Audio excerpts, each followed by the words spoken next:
राष्ट्रीय सुरक्षा आणि माध्यमांची भूमिका या दोन्ही गोष्टी एकमेकांशी घट्ट जोडलेल्या असून मजबूत लोकशाहीसाठी सुरक्षित राष्ट्राबरोबरच मुक्त, विश्वासार्ह आणि जबाबदार माध्यमांची आवश्यकता असल्याचे प्रतिपादन माजी लष्कर प्रमुख जनरल मनोज पांडे यांनी केले. पुणे श्रमिक पत्रकार संघाच्या वतीनं पुणे श्रमिक पत्रकार संघाचे संस्थापक कैलासवासी जस करंदीकर स्मृती व्याख्यानाचे आयोजन करण्यात आले होते. यात राष्ट्रीय सुरक्षा आणि माध्यमांची भूमिका या विषयावर पांडे यांनी मांडणी केली. यावेळी पत्रकार संघाचे अध्यक्ष ब्रिजमोहन पाटील, सरचिटणीस मंगेश फल्ले, पत्रकार प्रतिष्ठानचे अध्यक्ष शैलेश काळे, कार्यवाह पांडुरंग सांडभोर उपस्थित होते.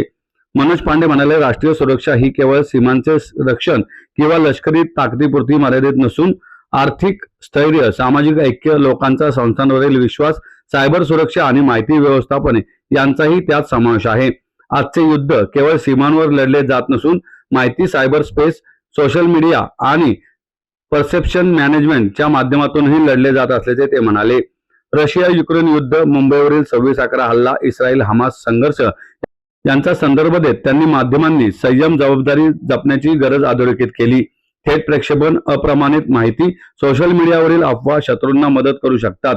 सोशल मीडियामुळे नागरिक हा कंटेंट निर्माता झाला असून डीप फेक, फेक नॅरेटिव्ह आणि चुकीच्या माहितीचे प्रसारण वाढले आहे. राष्ट्रीय सुरक्षा आणि माध्यमांची भूमिका हा अत्यंत महत्त्वपूर्ण आणि समकालीन विषय आहे. पहिल्या दृष्टिक्षेपात हे दोन विषय, राष्ट्रीय सुरक्षा आणि माध्यम, भिन्न जगाशी संबंधित असल्याचे दिसू शकते. एकीकडे राष्ट्रीय सुरक्षा सीमेवरील सैनिक, गुप्तचर संस्था, लष्करी ऑपरेशन्स, डिप्लोमसी आणि स्ट्रॅटेजिक अफेअर्सची प्रतिमा उद्घाटित करते, तर दुसरीकडे मीडिया मोकळेपणा, पारदर्शकता, सारखे प्रश्न विचारायची प्रवृत्ती आणि सार्वजनिक प्रवचनाचे प्रतिनिधित्व करते. मात्र हे दोघे एकमेकांशी खोलवर जोडलेले आहेत असं माझा समज आहे.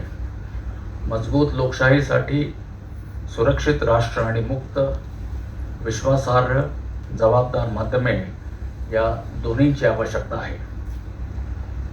प्रसार माध्यमे सार्वजनिक मनोबल, समज आणि डेमोक्रॅटिक अकाउंटेबिलिटीला आकार देतात. राष्ट्रीय सुरक्षेसंबंधी संकटे अनेकदा टेलिव्हिजन, डिजिटल आणि सोशल मीडियाद्वारे रिअल टाईममध्ये उघडकीस येतात.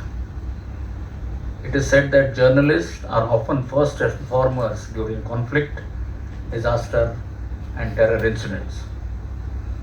सामान्यतः राष्ट्रीय सुरक्षेचा अर्थ बाह्य धोक्यांना तोंड देणे आणि इंटरनल सिक्युरिटी चॅलेंजेस जसे टेररिझम आणि इन्सर्जन्सीचा सामना करणे असा समजला जातो. पण राष्ट्रीय सुरक्षा लष्करी सामर्थ्यापेक्षा अधिक असून ती बहुआयामी, इंटरडिसिप्लिनरी आणि मल्टीफॅसेटेड आहे असं माझं मानणं आहे.